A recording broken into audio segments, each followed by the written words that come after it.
It has been 100 years since the influenza pandemic swept across the world. According to the CDC, an estimated 500 million people were infected with the Spanish flu. While no cases of zombies are linked to influenza, it did kill nearly 50 million people. With a death count that high, it is bound to create many superstitions of its own, such as carrying a potato in your pocket or even eating raw onions. Neither of these were proven to help at all, but due to the lack of modern medicine, these beliefs were all people had.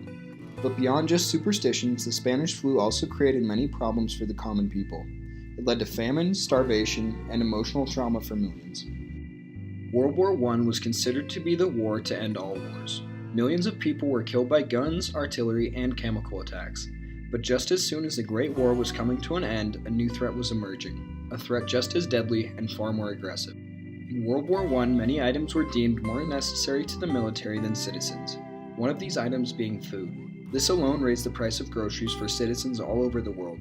Additionally, with so many people incapacitated by influenza, many crops were left to wither and die, thus raising the price of everyday items such as flour and grain even higher. The close quarters of World War I allowed influenza to spread like wildfire. Every nation in the world was feeling the burden of war, and on top of that, many shops were forced to close due to lack of help caused by the flu. This led to many needs going unfilled.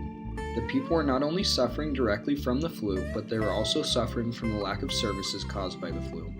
There were no people to pump gas, no people to bring you your milk, and very little people left fit enough to fight for their country. While symptoms for the flu varied, the most common ones included fever, nausea, body aches, and diarrhea.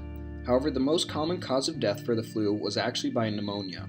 Their depleted immune systems left them vulnerable to a number of follow-up complications, one of these being pneumonia. There were no vaccines and very little sanitation. Means to alleviate the suffering of the infected was minimal. One of their few reliefs was aspirin, but even that was not safe. In fact, one of the most common causes of death was aspirin overdose. The normal use and recommended level of aspirin in 1918 was over twice the level considered safe today. So not only were people dying from lungs filled with blood, but they were also dying from symptoms caused by an overdose of the one thing said to help them. Family life was already drastically changed due to the demands of wartime. Households were short-handed as is. Almost all males were in Europe fighting or were being trained to fight. This also led to many monetary problems for families. Good doctors and medicines were expensive. Due to the high cost of funerals, many people were forced to bury their own loved ones. Husbands buried wives, mothers buried sons, and fathers buried daughters. While the Spanish flu does not receive as much attention as zombies do, that does not mean it was any less devastating. Many people, myself included, would rather face a zombie outbreak than another devastating pandemic caused by influenza.